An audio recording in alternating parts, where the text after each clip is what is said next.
क्या आपने कभी सोचा है, सबसे बड़ा दुश्मन बाहर नहीं, अंदर छुपा होता है। कभी कामना बनकर हमें बांध लेता है, कभी क्रोध बनकर हमें जला देता है।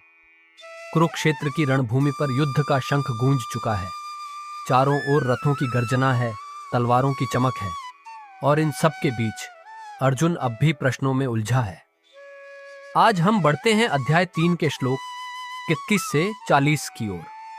श्री कृष्ण उसके रथ पर खड़े होकर कहते हैं, अर्जुन, जो लोग श्रद्धा से इस ज्ञान को अपनाते हैं उनका जीवन प्रकाश से भर जाता है, लेकिन जो उपेक्षा करते हैं, जो अपने ही अहंकार और संदेह में फंसे रहते हैं, वे शांति कभी नहीं पा सकते।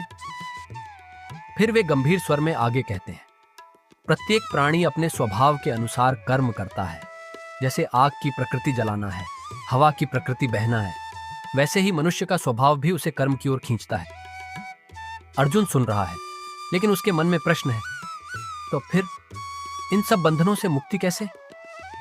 श्री कृष्ण मुस्कुराते हैं और कहते हैं, अर्जुन, सबसे बड़ा शत्रु न तो भीष्म है न द्रोण।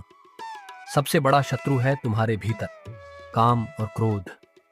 यही मोह के द्वार हैं, यही अधर्म की जड़ है।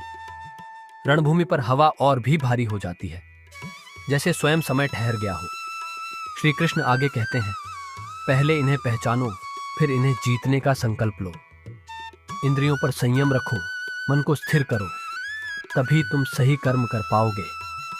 युद्ध भूमि अब भी वही है, शंख गूंज रहे हैं, लेकिन अर्जुन के मन में एक नई लड़ाई शुरू हो चुकी है, अपने भीतर के शत्रुओं के खिलाफ। और यही संदेश हम सबके लिए भी है। हम अक्सर सोचते हैं कि हमारे दुख का कारण लोग हैं, हालात हैं, लेकिन सच यह है कि इला काम और क्रोध, हमारी असंतुष्ट इच्छाएं ही हमें जलाती हैं। जब तक हम इन्हें जीत नहीं लेते, तब तक कोई भी युद्ध असली विजय नहीं देगा।